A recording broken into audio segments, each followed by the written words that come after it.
comment, moi, un simple représentant, rentré aux Presses de la Cité en 1974, avec une formation qui ne le destinait pas du tout à ça, puisque le seul diplôme que j'ai, à part le certificat d'études, que j'ai eu en chantant tous les couplets de la Marseillaise, eh bien, c'est un CAP de typographe. J'ai fait l'école hôtelière, j'ai été vendeur en librairie, et c'est de vendeur en librairie que j'ai été recruté comme représentant pour m'occuper de tous les libraires du nord de la France. C'était une époque où on avait un territoire et on avait tous les points de vente des endroits où on vendait du livre. Ces endroits, c'était quoi? La plus grande librairie d'Europe, qui était à Lille et qui existe toujours, et qui s'appelle le Furet du Nord, jusqu'au bureau de tabac des petits bouclards de Seine-et-Marne. Alors, le métier de représentant a ceci de particulier, dans l'édition en tout cas, c'est qu'une fois par mois, on le fait venir au siège, et puis défilent tous les auteurs qui sont dans le programme des mois suivants, de manière, ils viennent là, si je dirais, pour ce qu'on appelle vendre leur soupe. Et c'est souvent des sacrés cuisiniers, parce que ce sont des hommes politiques. Presse de la Cité, chez Plon, il y en avait. Je signale que Plon était l'éditeur du général de Gaulle. Donc, en tant que représentant, nous avons fait un voyage à la Boisserie avec le fils de Gaulle.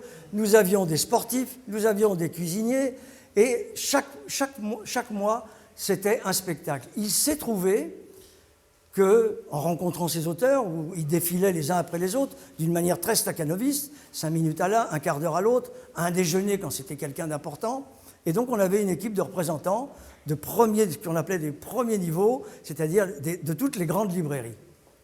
Et là, eh bien, on pouvait faire connaissance, ça m'est arrivé, et c'est ce qui s'est passé, et je vous le raconterai de manière précise avec l'écran, cette rencontre avec Frédéric. Juste un point, c'est qu'un jour, ma directrice commerciale me dit, et là nous sommes en 1976, je dis 76 parce que c'était l'année de la sécheresse, je m'en souviens, et elle me dit, vous devriez aller voir Armand, boulevard Saint-Marcel, c'était là où se trouvait le siège des éditions Fleuve Noir. Il a un problème sur le nord de la France. Voyez voir si vous pouvez lui rendre service. Je vais voir Armand. Faire un portrait d'Armand, je me reporte au livre de monsieur... C'était le parrain, quoi. Je me permets de vous rappeler qu'au moment des obsèques d'Armand de Carreau, on a joué la musique du parrain, c'est vous dire. Hein. Donc c'était quelqu'un qui était extrêmement soigné, et il m'accueille et me dit « Monsieur Benvidou, c'est gentil d'être venu voir, vous remercierez votre directrice commerciale, mais mon problème sur le Nord est arrangé, donc je n'ai pas besoin de vos services, services dont d'ailleurs je suis très touché. Et sachez, notez-le, me dit, sachez que si on est appelé à se revoir, je ne l'oublierai jamais. Je n'oublierai jamais votre démarche. » Voilà comment j'ai pu faire connaissance avec Armand de Carreau. Et là, je vais vous faire un défilé, parce qu'ici, il y a des gens qui connaissent beaucoup de choses sur cet itinéraire, sur nos relations, mais c'est un peu comme un puzzle. Il y en a certains parmi vous qui connaissent telle chose, d'autres telle autre, telle démarche, telle action. Je vais essayer de rassembler pour que ce soit accessible pour tout le monde. Et puis il y a des gens qui ne savent rien parmi vous, ou qui savent peu de choses, et c'est à eux que je m'adresse. C'est un peu comme la marche en montagne, il faut toujours, quand on est en tête, prendre l'allure de celui qui est le plus lent. C'est ce que je vais faire, de manière à ce que tout le monde comprenne bien. Alors ça, c'est Saint-Antoine, de Padoue. Chaque fois, il m'arrive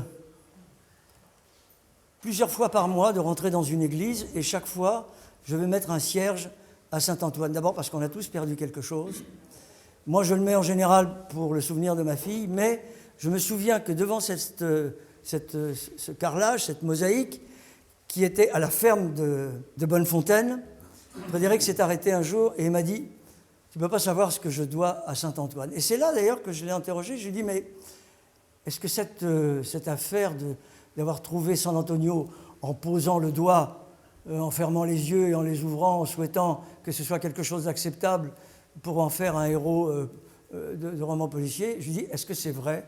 Est-ce que c'est une légende ? Est-ce que tu pourrais me répondre là-dessus ?» Je ne posais pas beaucoup de questions à Frédéric, mais celle-là, je la lui ai posée. Et il m'a dit « Est-ce que tu as vu le film de Chabrol, sur Landru.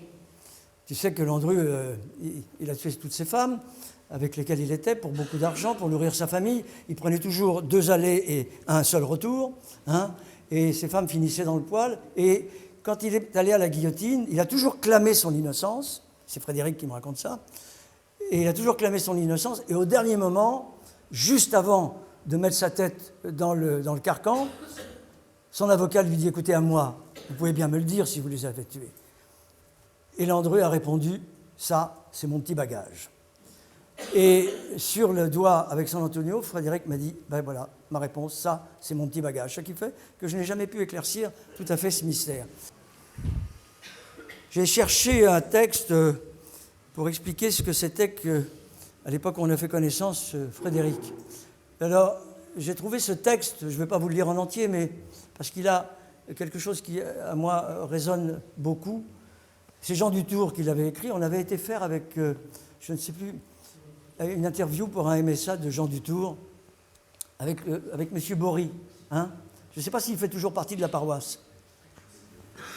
Frédéric Dard et la bonté fait homme, je ne vais pas tout vous lire, mais il y a juste une phrase qui est pour moi la plus importante, que j'ai découvert après, car Frédéric est un grand écrivain.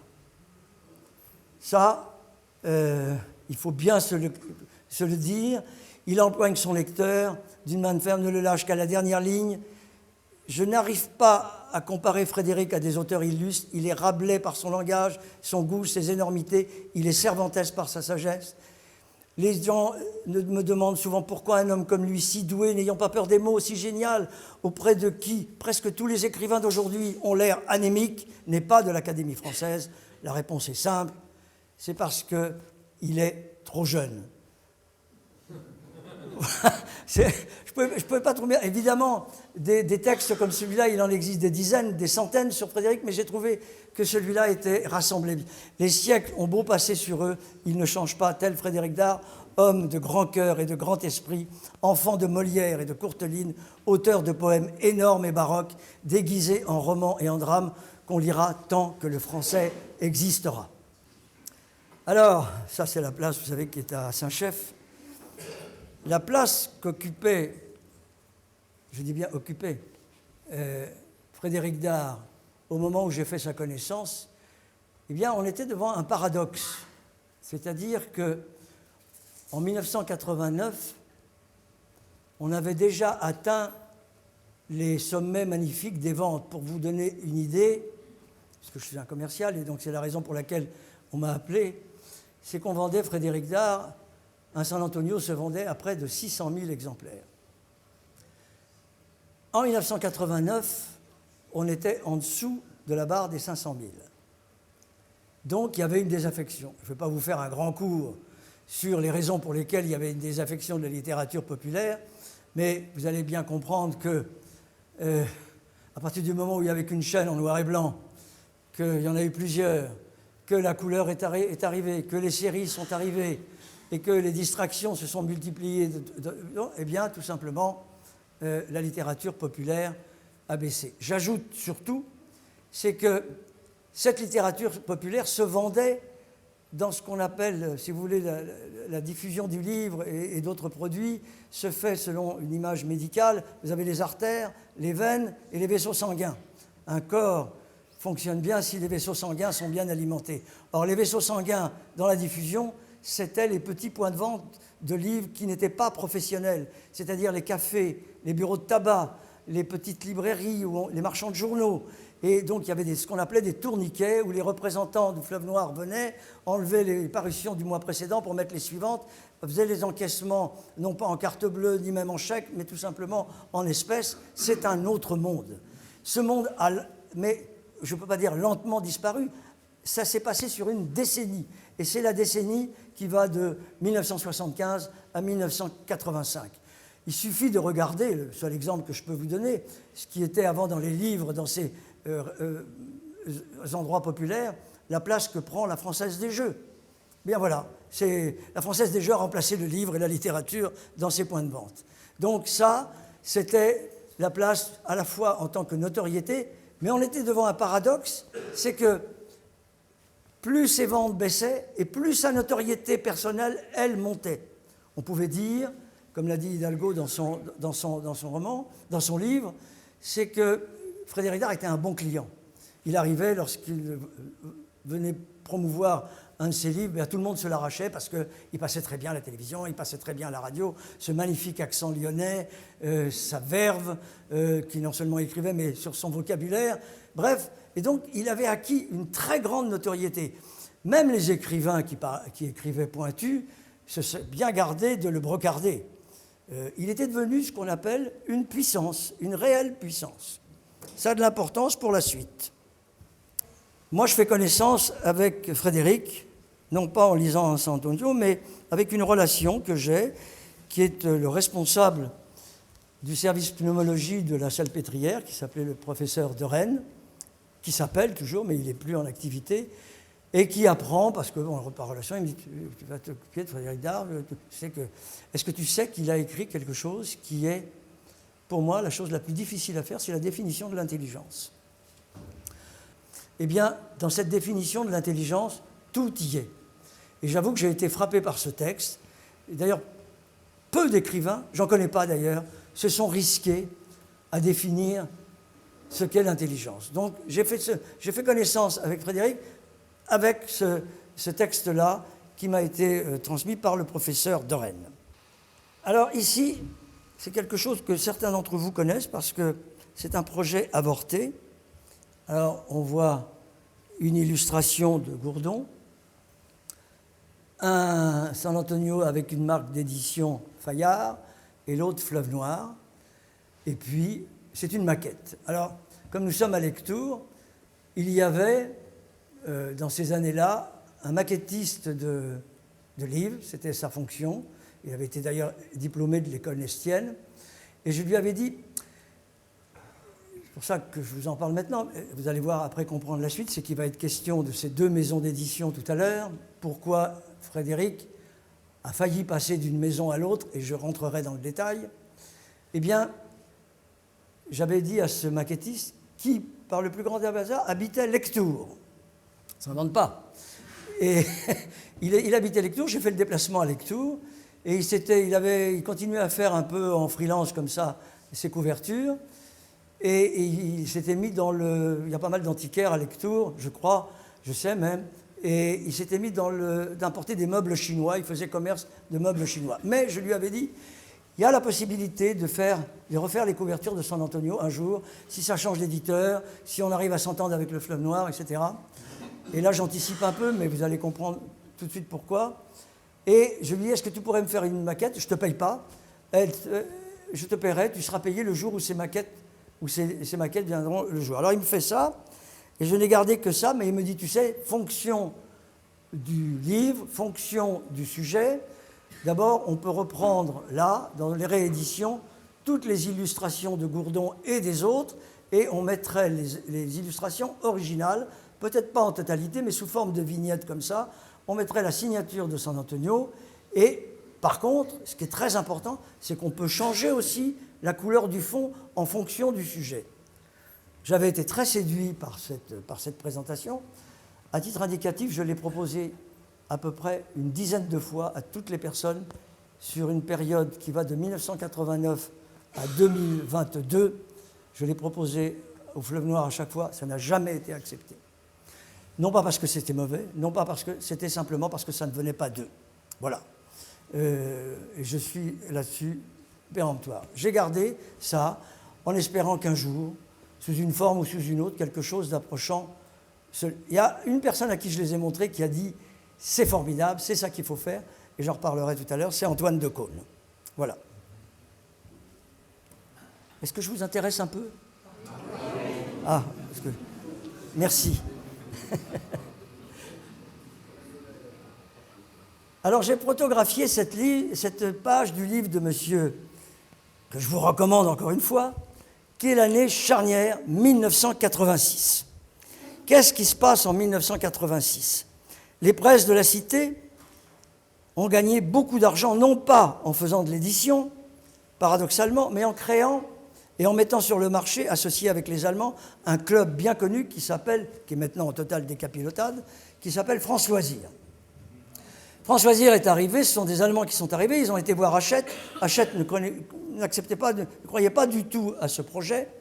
Et avant de repartir à la coupée de l'avion, ils ont été rappelés, vous savez qu'il y a un deuxième groupe qui n'est pas beaucoup moins important qu'Hachette, mais qui pourrait être intéressé par ce que vous faites. Et ils sont revenus et ils ont rencontré Sven Nielsen.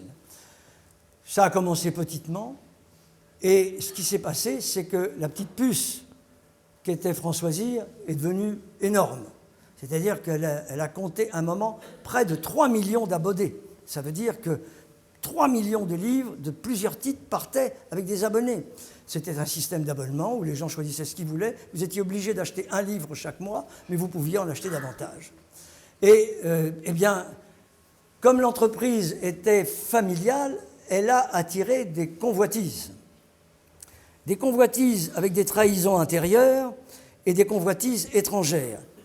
En 1986, eh bien, d'abord, c'est le départ d'Armand de Caro. Armand de Caro, le fait d'avoir affaire, je résume très rapidement, à des contrôleurs de gestion, à ce qu'on appelait des petits hommes gris, ce n'était pas son truc. Alors il a dit, moi, c'est pas pour moi tout ça, je m'en vais. Il a fait une belle épopée, et donc il s'en va, et c'est le gendre de Frédéric qui assure la destinée du Fleuve Noir, Patrick Siri. Vous avez à ce moment-là, à la tête des presses de la Cité, 3 personnes.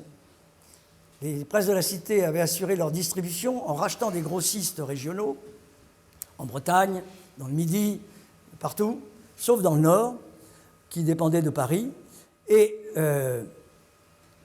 chaque année, ces entreprises de distribution, de diffusion, passaient un examen devant un tribunal qui était Claude Nielsen, Bernard de Fallois, qui était le directeur général, dont on voit la photo ici, et Armand de Caro. Et chacun essayait de justifier ce qui n'allait pas et non pas de se vanter, mais de faire remarquer le résultat de leur performance. Voilà. Et donc c'était vraiment un tribunal. À partir de ce moment-là, tout saute. C'est-à-dire qu'il y a une OPA agressive, provoquée par un éditeur qui était de la maison, qui s'appelait Christian Bourgois, avec son frère, Emmanuel Bourgois, patron de Bordas. Et Bernard de Fallois essaie de réagir, fait appel à un Anglais milliardaire qui s'appelle Jimmy Goldschmidt et qui vient contrecarrer cette OPA. Je vous signale que pendant cette période, le personnel dont je faisais partie, et j'étais au comité d'entreprise, a subi, si j'ose dire, 3 dirigeants en un an. Sven Nielsen, Bruno Romer, Jimmy Goldschmidt, à chaque fois avec des gens qui arrivaient pour nous rassurer, etc. Vous savez, le travail de l'édition, c'est un travail de lenteur. Tout le monde était perturbé. On arrivait de 20 ans, 25 ans de création de maison où il n'y avait qu'un patron qu'on croisait dans les couloirs. Là, il nous en arrivait de partout. Donc le personnel, tout le monde est très perturbé. Et puis, eh bien, ça finit comme ça finit. C'est-à-dire, arrive un type qui s'appelle Jimmy Goldschmidt, patron de l'Express en plus, et qui arrive avec une intendance, des gens choisis. Alors, on va en parler d'un d'entre eux, qui est cité du responsable du Fleuve Noir de l'époque, qui était un bon éditeur, et qui disait, en gros, j'arrive pas tout à fait à bien le lire, mais il disait, Jean-Baptiste Marignon, que nous avons rencontré, se souvient, j'étais au Fleuve Noir, M. de Caro n'était plus là, mais il représentait encore Frédéric Dard. Il était malin comme un singe et avait, en partant, protégé son gendre, Frédéric Dard, en lui assurant sur chaque ouvrage un premier paiement de 300 000 exemplaires, alors qu'à cette époque, il ne vendait que 200 000. Ça veut dire qu'Armand, malin comme un singe, et soucieux du devenir de sa famille, c'était sa fille qui avait épousé Frédéric Dard, eh bien, lui fait un contrat sur mesure, à la fois un contrat pour son gendre, en tant qu'écrivain, mais en même temps ce qu'on appelle un contrat familial. Et ce contrat, mon Dieu, il est valable 5 ans. Alors, il faut savoir que pour les dirigeants, signer un contrat pareil, c'était perdre de l'argent. c'était perdre de l'argent. On donnait plus qu'on recevait, en tout cas l'éditeur. Et c'est une situation, alors Armand a réussi à faire signer le contrat, on en parlait tout à l'heure avec M. Brighton, mais ce contrat a une durée limitée et il revient. Et après, il faut renégocier. Eh bien là, on va rentrer dans un cycle que vous allez comprendre tout de suite. Arrive dans le fourgon de M. Goldschmidt, arrive un personnage. Alors j'ai eu infiniment de mal à trouver une photo, j'ai trouvé celle-là.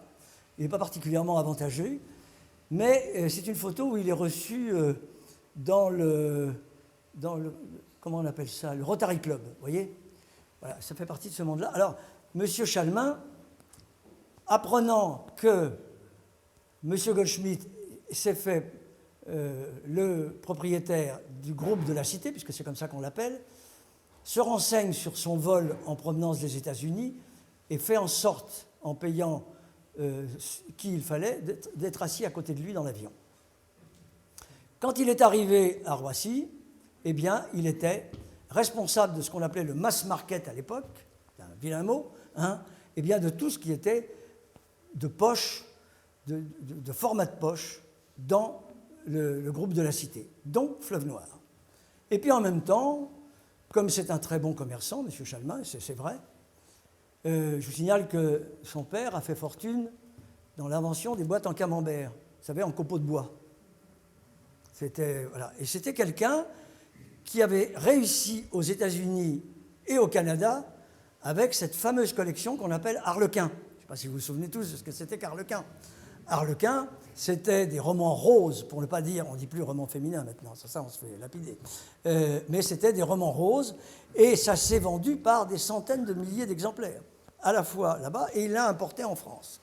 Naturellement, ça a beaucoup séduit Jimmy Goldschmidt, et donc il s'est arrivé, eh bien, il lui a confié le mass market, c'est-à-dire les poches, toutes les poches, Presse Pocket, le Fleuve Noir, 10-18, les poches des presses de la Cité, les poches de plomb, SAS, et c'est lui qui s'occupait de ça. À côté de lui, eh bien, il y avait moi. J'étais responsable de la diffusion, c'est-à-dire que j'étais responsable du commercial, et j'avais comme tâche de faire intégrer de manière centralisée toutes les grossistes extérieurs qui étaient les agences des presses de la Cité. Gros travail.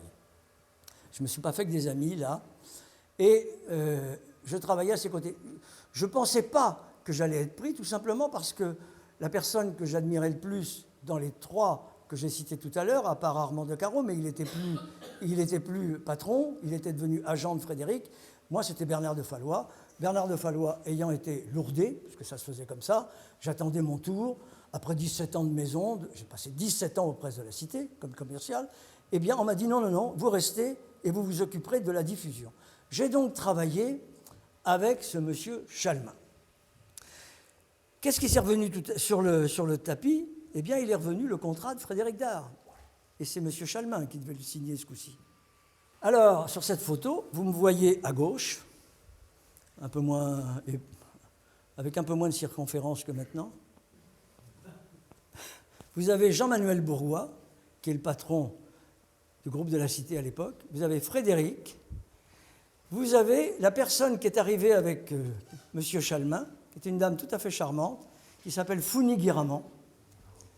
Founi Guiramant, pour vous dire, c'était l'éditrice du Fleuve Noir. Et puis à droite, une très gentille, dont elle me pardonnera parce que je n'ai plus son nom en tête, qui était une attachée de presse absolument délicieuse. Et là, Frédéric venait, alors c'était dans un grand hôtel, on voit ces rideaux, et puis devant, assis comme vous, eh bien, il y avait tous les commerciaux, les presses de la Cité, et donc les auteurs défilaient sur cette estrade, dans les réunions que je vous disais tout à l'heure, mais au lieu de se dérouler dans une simple salle, ben là, elle se déroulait dans un décorum qui ressemblait au Rex, quoi. Alors Founi Guiramant, elle est devenue éditrice du Fleuve Noir, elle venait d'Arlequin, elle écrivait des livres Arlequin, elle était traductrice, et elle avait gagné beaucoup d'argent parce qu'elle était auteure de livres sur Joël qui est là, mon épouse, en parlerait mieux que moi, sur le patchwork, sur la broderie, on retrouve encore des livres d'elle. Et il faut dire, elle n'est pas là et autant en dire du bien, elle s'est attachée à Frédéric et Frédéric s'est attaché à elle, à tel point que le livre qui est sorti à ce moment-là, qu'elle a relu, elle a travaillé avec Frédéric, eh bien, c'était La vieille qui marchait dans la mer, qui était quand même un livre qui a laissé quelques traces. Hein. Alors Frédéric, ben là, on le voit, chaque fois qu'il y avait il venait présenter un livre, il invitait tous les commerciaux. Là, on le voit avec des représentants. Celui sur lequel il a la main posée sur l'épaule, il s'appelle Pascal Avenier. C'est un représentant qui travaillait, c'est un garçon qui travaillait à l'emballage, et je l'avais recruté comme représentant. Je recrutais les représentants à cette époque-là. Et hasard, tout simplement, eh bien, c'est le fils du professeur Avenier, qui était le cardiologue de Frédéric. Quand on sait que Frédéric est mort du cœur, on ne sait pas si c'était un bon cardiologue ou pas, toujours est-il que... Voilà, alors ça, c'était toujours ça. Frédéric, il aimait bien être en complicité avec les commerciaux, il les invitait au restaurant, et donc c'est une de ces photos que l'on voit. Et alors là, c'est le jour où je fais connaissance avec Frédéric. Alors c'est quoi? C'est, vous voyez, un petit mémo qui est signé de Founi-Guéramant, c'est un peu trouble là, et donc il s'adresse à M. Chalmin, voyez l'ordre, Albert Benloulou, et trois autres, M. Jean-Luc Furette, qui était chargé du marketing. Et bref, il nous invite chez Guy Savoie, restaurant rue de Troyon. Et si vous notez la date, c'est un hasard, puisque c'est aujourd'hui, c'est le mercredi 31 mai. Vous voyez, donc voilà, le hasard, tu une voix qui voyage incognito. Donc on se rend à ce déjeuner. Et pendant ce déjeuner, il s'est trouvé que Frédéric ne me quittait pas des yeux. Je me suis longtemps demandé comment ça se faisait qu'il me posait des questions, je répondais, de temps en temps je bottais en touche.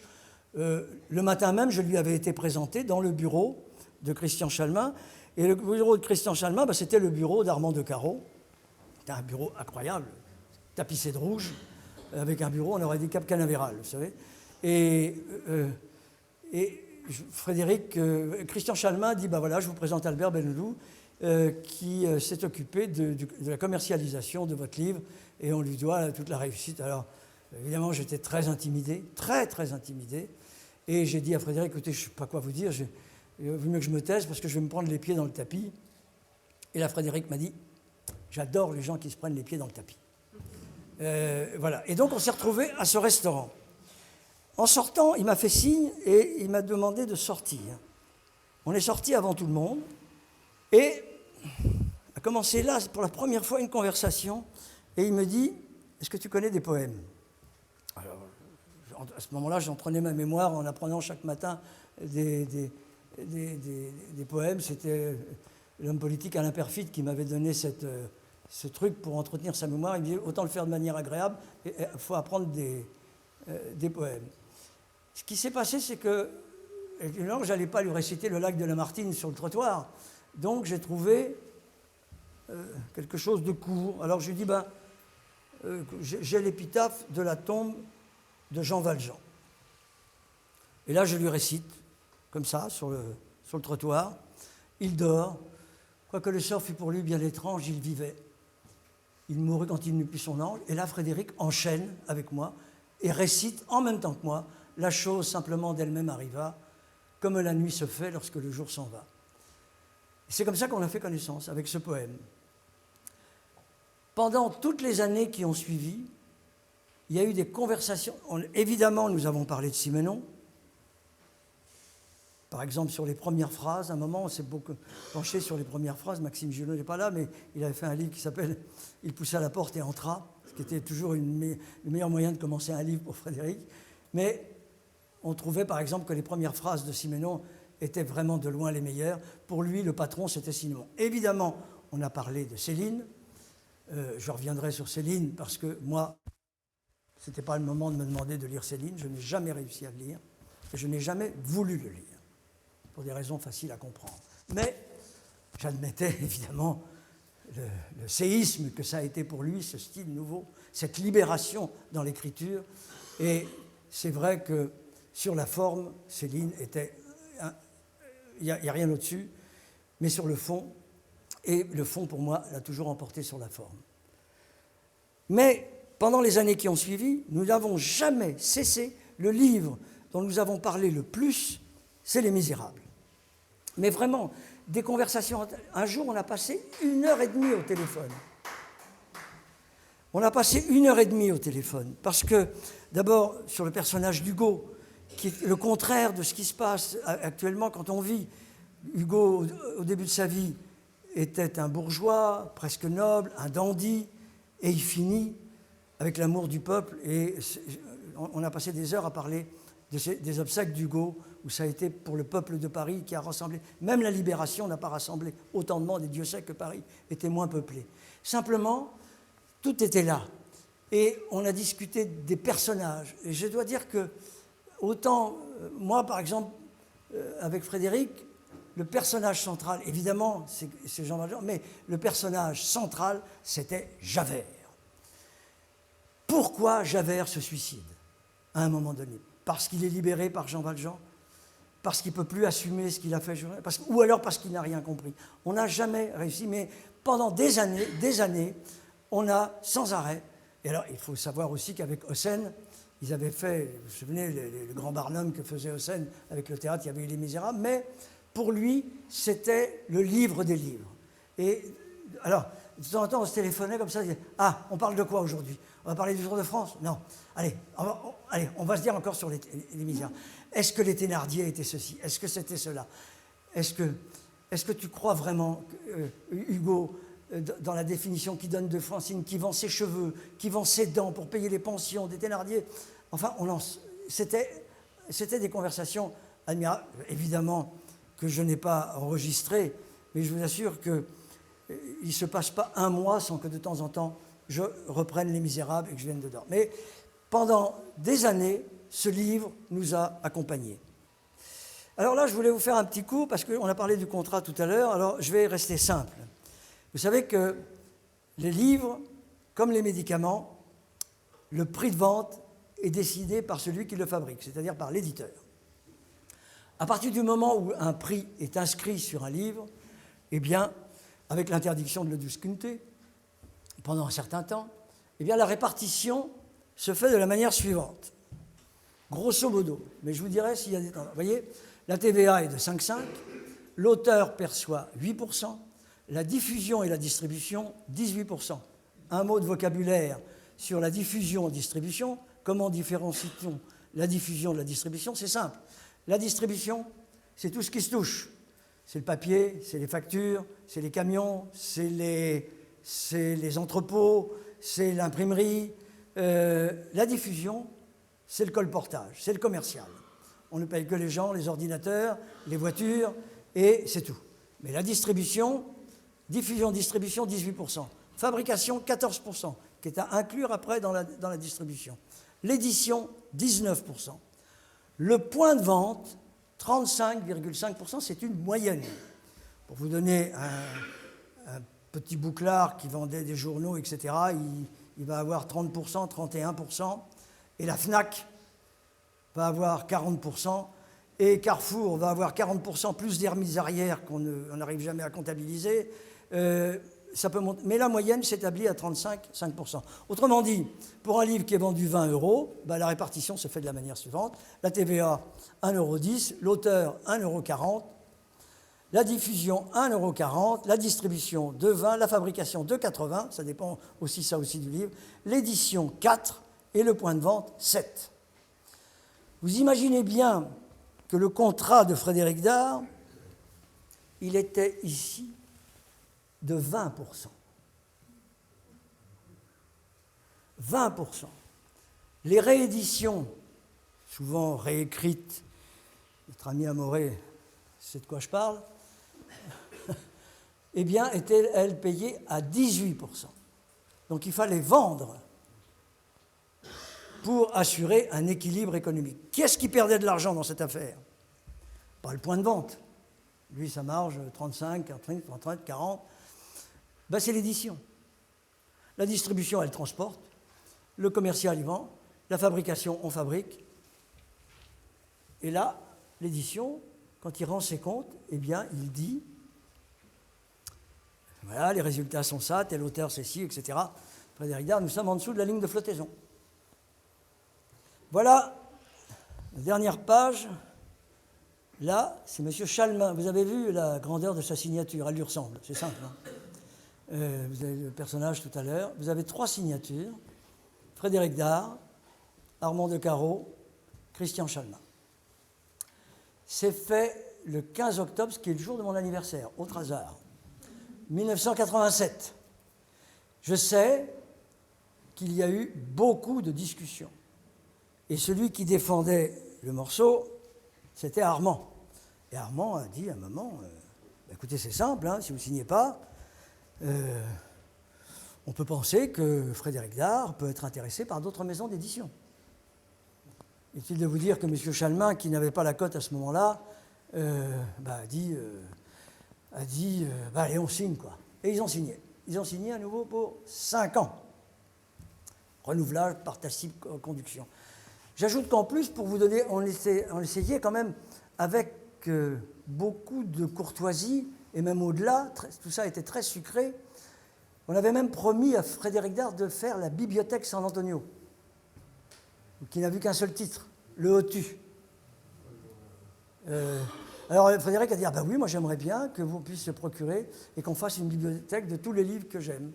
Alors évidemment, il avait choisi Le Hotu, c'est vrai, pour les raisons qui tenaient à la langue et surtout au personnage, mais on aurait pu y mettre Les Misérables, justement, d'autres. Ça a été passager. Voilà donc, là, ce contrat, il a fallu l'accoucher au forceps. Mais Armand, toujours aussi,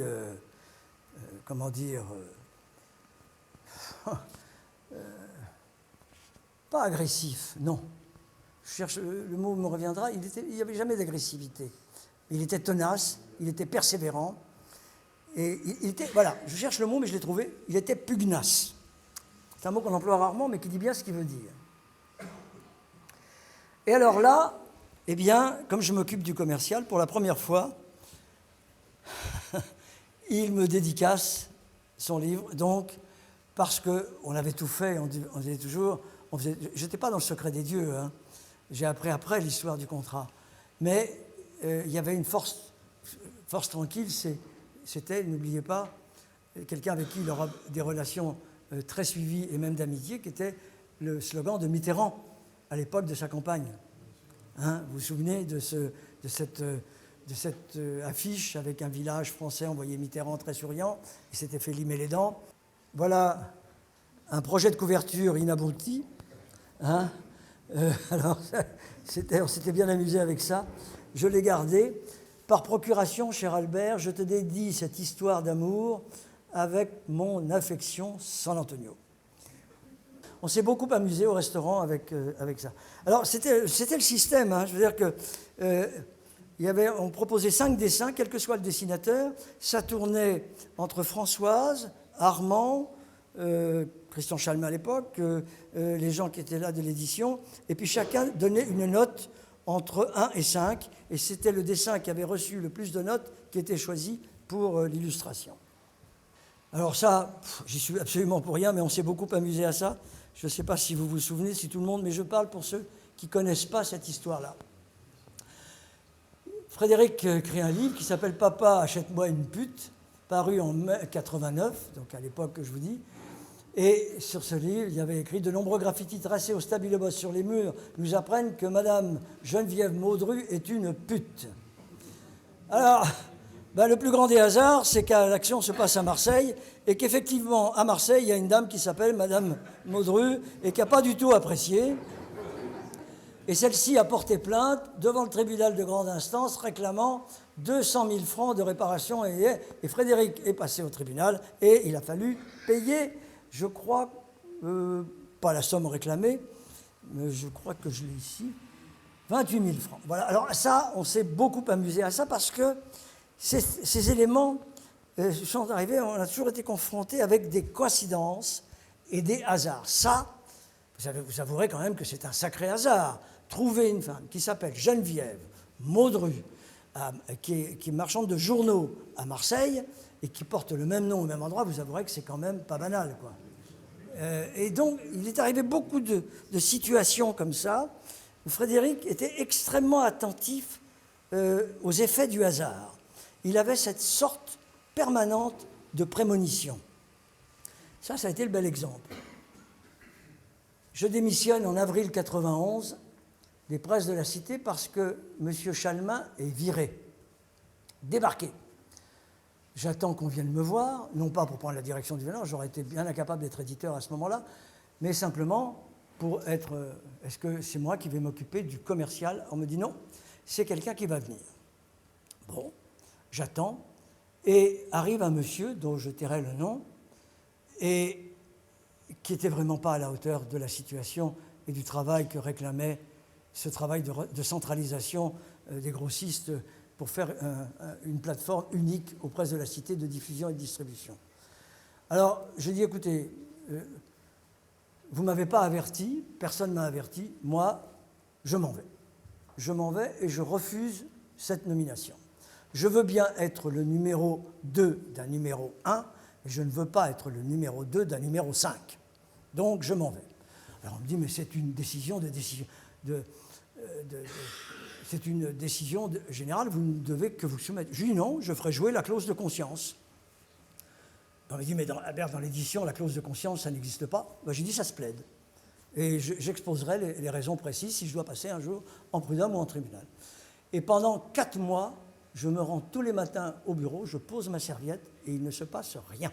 Ma secrétaire, à cette époque-là, il n'y avait pas d'ordinateur, elle enlève simplement le capuchon de sa machine à écrire, comme on enlève le chapeau d'un oiseau de proie, et je reste là, j'attends. Et puis un jour, on vient me dire, qu'est-ce que vous réclamez? Mes indemnités et partir. Je ne resterai pas. Vous allez dans le mur, vous faites absolument n'importe quoi. J'ai eu quelques soutiens intérieurs. Les amis, c'est comme les taxis, quand il pleut, il n'y en a pas beaucoup, mais là, ils se sont manifestés. J'en ai d'autres qui m'évitaient. Et je suis parti. Je suis parti avec la volonté d'ouvrir une librairie à Briançon. Et j'avais été voir la municipalité, quelqu'un du métier qui venait ouvrir une librairie, etc. Et puis là, je reçois un coup de téléphone et quelqu'un qui me dit « J'ai appris que tu cherches une librairie. » J'ai dit « Oui, je cherche une librairie. » Je ne vous cache pas que j'étais moralement un peu à plat.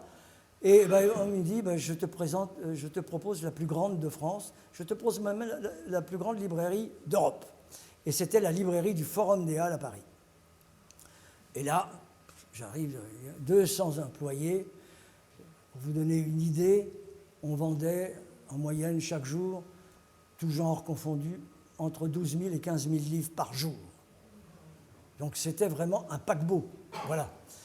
Et donc ça c'est en avril 91, mais en mars, un peu avant, je suis contacté par Hachette pour être directeur des livres scolaires, directeur commercial.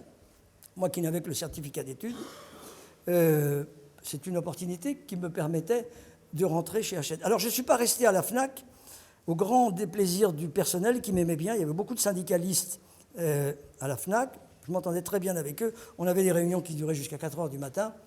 Mais je suis parti tout simplement parce que j'ai dit, écoutez, à un moment j'avais été pressenté pour représenter le livre à la FNAC. Mais on me dit, à un moment, vous savez, on a trouvé quelqu'un qui a un nom qui sonne mieux que le vôtre. Donc j'ai donné ma démission de la FNAC et je suis entré chez Hachette. Alors vraiment, le livre scolaire, ce n'était pas pour moi. Je m'entendais bien avec les délégués pédagogiques, mais ce n'était pas pour moi. Je démissionne très rapidement en septembre. Et là, eh bien, il y a une grève des représentants chez Hachette, une grève très dure. C'est-à-dire qu'ils se déplaçaient, ils prenaient des commandes, mais ils ne les transmettaient pas, pour des raisons de salaire. Et là, le patron de Hachette à l'époque m'appelle et me dit « Il paraît que vous êtes pas mal avec les syndicats, tout ça, vous savez négocier, est-ce que ça vous intéresse de venir ?» Eh bien, je rentre au Fleuve Noir, je quitte le Fleuve Noir, je quitte la FNAC, je quitte Hachette Éducation et je prends la direction de la branche littérature. Et c'est là que je fais connaissance avec tous les grands éditeurs de chez Hachette, c'est-à-dire les maisons Fayard, les maisons Grasset, le livre de poche, les éditions Stock, et j'en passe. Et puis, 2 ans après, eh bien, j'ai un monsieur, le patron à ce moment-là du groupe de la Cité, qui s'appelle Bertrand Evenot, parce qu'entre-temps, il y a eu des changements, et qui m'appelle. Entre-temps, je continue toujours à avoir ces conversations téléphoniques avec Frédéric. J'arrivais à la FNAC, posais mon machin. Première chose à faire, 9 heures, j'appelais Frédéric. Et on parlait de tout et de rien. On pourrait alors, tout et rien, c'est... Évidemment, j'ai reçu plusieurs propositions pour que je raconte que les sujets abordés avec Frédéric, et qui étaient à la fois jamais financiers, de temps en temps familiaux, de temps en temps littéraires, pour les raisons que je vous disais tout à l'heure, et puis l'air du temps, les rencontres qu'il se faisait. De temps en temps, il venait à Paris, on allait manger au restaurant, on se baladait un petit peu dans Paris, il adorait ça. Je me souviens il voulait ça un jour, on descendait les Champs-Élysées en voiture, il a voulu voir la statue de Churchill, qu'il ne connaissait pas, il s'intéressait beaucoup aux statues et à tout ce qui était artistique, vous le savez, et on allait faire comme ça. Voilà, c'était des conversations, mais on continuait toujours à s'appeler. Et puis un jour, je suis à Palavas-les-Flots, et j'avise un bateau qui s'appelle le San Antonio. Et vous voyez, c'est moi qui suis avec le canotier, là. Et je lui envoie cette photo.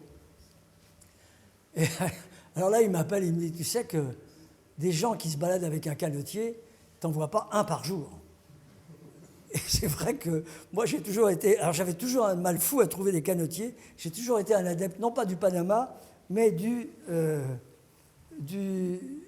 canotier. Et puis il m'envoie cette lettre. Alors je vais vous la dire parce que cette lettre, je l'ai remise, je crois, au musée de... où est-ce qu'ils sont nos amis alsaciens, là-bas? Voilà. Et je leur ai donné là-bas, mais j'ai gardé la copie. Alors, qu'est-ce qu'il me dit? Il me dit, alors c'est daté du 24 février 1994, tu m'y fais penser, mais c'est vrai que je suis un salaud. Je plaide ton indulgence à passer sa vie à noircir du papier, on en vient à négliger ce qu'on aime. Es-tu heureux dans ton nouveau job? Évidemment, j'arrêtais pas d'avoir des nouveaux jobs, alors il avait du mal à suivre. J'ai sur mon bureau ta photo et en canotier qui me présente le bateau San Antonio. T'en ai-je seulement remercié? Et que faut-il? Est-ce qu'il faut mettre un E muet à remercier? Tu es joyeux, tu es gentil de t'escrimer pour Founi. Pourquoi je me suis escrimé pour Founi? Parce que Founi, je vous en ai dit du bien tout à l'heure, j'en pensais du bien. J'ai essayé de lui trouver du travail, mais je n'ai pas... J'ai essayé de la faire rebondir ailleurs. Elle a été virée avec Chalmin. Elle était malheureuse comme la pluie et elle ne trouvait pas de travail. J'ai essayé. J'ai même appuyé sur tous les boutons que je connaissais. Je n'ai pas réussi à lui trouver du travail. Celui qui l'a remplacé a été congédié à son tour. Ça n'arrêtait pas au Fleuve Noir. Ce qui fait que je me retrouve avec 2 dames, mais je ne connais pas encore la seconde. Voilà, et je ne peux ignorer que ce nouvel affluent du fleuve. Si tu veux recompter tes lingots en Suisse, avertis-moi, il y aura toujours des filets de perche pour ton épouse et toi. En caressant ce rêve, je vous embrasse l'un et l'autre et de partout, Frédéric. Voilà, alors cette lettre représente les conversations que nous avions au téléphone et qui n'étaient des conversations d'amitié. Puis, il y avait ces San Antonio qui tombaient de manière régulière, 4 par an, et il fallait fournir, quoi. Je vous rappelle quand même que sa première épouse, Odette, a dit dans un film de Gillery, le contrat d'édition a eu raison de notre contrat de mariage. C'est-à-dire que c'était tellement rentré dans la manière de faire de Gérard, lapsus révélateur, de Frédéric, que toute sa vie était organisée en fonction de toujours respecter ses dates de livraison. Et celle qui s'occupait de l'intendance, c'était Françoise. Et il fallait en sorte qu'il ait la paix, d'où la Suisse. Et puis de temps en temps, il avait son attaché de presse, M. Dartus, qui lui ménageait, un circuit dans Paris où il lâchait la vapeur. Voilà. En 1994, le nouveau dirigeant, qui s'appelle Bertrand Evenot, c'est le patron de chez Nathan. Nathan fait partie du groupe de la Cité, et me dit, nous avons des difficultés avec le Fleuve Noir. Albert, vous êtes un spécialiste commercial de la littérature populaire. Alors il faut vous dire que quand j'étais représentant, chaque mois, je faisais à la main pour tous les clients de départements du Nord, du Pas-de-Calais, de la Somme, de l'Oise et de la Seine-et-Marne. Tous les clients, je faisais à la main, nous faisions la répartition des livres. tant d'exemplaires pour un tel, tant d'exemplaires, et à chaque fois tombait San Antonio, SAS, etc. Et alors j'apportais un soin particulier à regarder pour chaque point de vente ses taux de retour. C'est-à-dire que quand il n'y avait pas de retour, j'augmentais la quantité, et quand il y avait des retours, je la baissais. C'est aussi simple que ça, mais c'était un travail que personne ne faisait. Donc il s'est trouvé que mes résultats étaient de loin, je le dis en toute immodestie, mais c'est comme ça, étaient de loin supérieurs à tous ceux de mes collègues qui ne faisaient pas ce travail d'analyse, des retours de clients. Alors j'étais devenu avec des résultats, les directions s'épataient en disant mais comment se fait-il que lui sur le Nord, pourtant le Nord, la population, ce n'est pas les gens qui vont là-bas, ils vont tous dans le Midi, comment se fait-il que les résultats sur le Nord sont comme ça? Eh bien, avec Joël, on passait toute la nuit des fois à faire quantité par quantité, de manière, maintenant c'est fait avec l'informatique, mais à cette époque-là, ça faisait à la main. Donc j'avais acquis une réputation, sans doute usurpée, en tout cas exagérée, de spécialiste commercial de la littérature populaire. Bertrand Evenot m'appelle, c'est le nouveau patron du groupe de la Cité. Ça commence d'abord par une lettre d'excuse. Comment on vous a fait partir au bout de 17 ans, vous avez été maltraité, en un mot et en deux mots, nous avons besoin de vous ici. Et nous avons besoin de vous, où ça, au Fleuve Noir, qui s'appelle maintenant Poche Première et qui va faire que du poche, et si possible du poche inédit. Et là, je rencontre le patron de Poche Première, qui est un personnage. Alors, à titre indicatif, Bertrand Evenot connaissait très bien Frédéric Dard. Je vous rappelle que c'est lui, chez Nathan, qui a édité la dernière mouture de Cacou. Vous savez, ce livre de Frédéric, la dernière mouture a été éditée chez Nathan. Pour faire plaisir à Frédéric, c'est Bertrand Evenot qui l'a édité. On n'a jamais fait de réédition depuis. J'aurais bien aimé un jour qu'on en fasse une et qu'il soit vendu par l'association, mais ça c'est une autre histoire. Là, on me met entre les mains de M. Brandolini. Alors M. Brandolini est un petit homme nerveux, avec des petits points agités. C'est un noble italien. Sa sœur a été ministre de la Culture en Italie. M. Brandolini, il est né en 50, un éditeur français d'origine italienne, issu d'une famille vénitienne. Il est le fils de Brandolini Dada di Vernaderos, s'il vous plaît, et de son épouse. Voilà, après avoir fait des études, il est patron de Presse Pocket et du Fleuve Noir, et de 10-18, de tout ce qui est le poche, c'est-à-dire ce qu'on appelait tout à l'heure le mass market. Moi pas, mais vraiment, Léonello, ils s'entendaient très bien. Et là, la première chose que j'entends quand j'arrive au fleuve, c'est d'abord, Albert, il faut faire un programme, extrêmement difficile de faire un programme, parce que d'abord, les séries avec des héros récurrents, Maigret, San Antonio, SAS, c'est pas la peine d'y compter, c'est pas la peine de faire, donc non maintenant que des polars, des policiers, seulement le texte, et pas de héros récurrents. Une histoire, une histoire, une histoire. Je ne vois pas pourquoi les auteurs de romans policiers seraient venus éditer en poche, ne serait-ce que même pour se faire connaître. Ils préféraient être édités en grand format, ça leur rapportait plus d'argent. Donc c'était vraiment une tâche impossible. Qu'est-ce qu'on fait? Eh bien, on essaie de faire du neuf avec du vieux, c'est-à-dire qu'on relance Maigret, et on relance comme ça quelques anciennes séries, Péri-Rodan, enfin, etc. Mais on n'atteint pas des objectifs faramineux. Et puis, j'ai une très forte pression de Leonello Brandolini en disant « Albert, avec son accent italien comme ça, il faut que vous vous occupiez de renégocier le contrat de Frédéric Dard. On ne peut plus continuer comme ça, ça nous coûte beaucoup trop. » Et donc, j'avais comme tâche de renégocier. Vous voyez un peu par rapport à ce qu'on a dit tout à l'heure, c'est-à-dire que d'amis, je vais aller voir Frédéric, que j'ai tous les jours au téléphone, il va falloir, parce que je suis payé pour ça, que je renégocie son contrat. Comme dit Jean Valjean, tempête sous un crâne. Je ne le fais pas. Je ne le fais pas et il me faut trouver un prétexte pour partir dans de bonnes conditions sociales. Frédéric était agacé par les dessinateurs qui prenaient toute la place. Il y avait une sorte de jalousie qui s'était installée, on l'a bien connu avec Gourdon. Il admettait évidemment qu'il lui devait beaucoup, que sans Gourdon, les choses se seraient passées différemment, mais il n'aimait pas que les dessinateurs prennent toute la place. Il avait gardé un mauvais souvenir de Wolinski, et je lui ai dit, écoute, c'est simple, on va faire deux choses, on va les mettre sous forme de vignettes, on va donner une apparence plus littéraire, on revient avec le San Antonio comme ça, mais je n'ai pas mis le projet que j'avais, j'ai proposé ça, et puis, est-ce que tu as dans ta tête, je m'adresse à Frédéric, un dessinateur qui te plairait, et à ce moment-là, s'il te plaît, on le prend.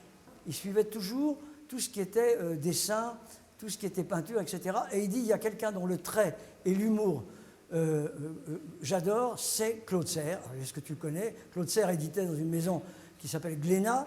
J'ai dit, si tu veux, je rentre en contact avec lui. Et on est entré en contact avec l'accord de M. Glénat.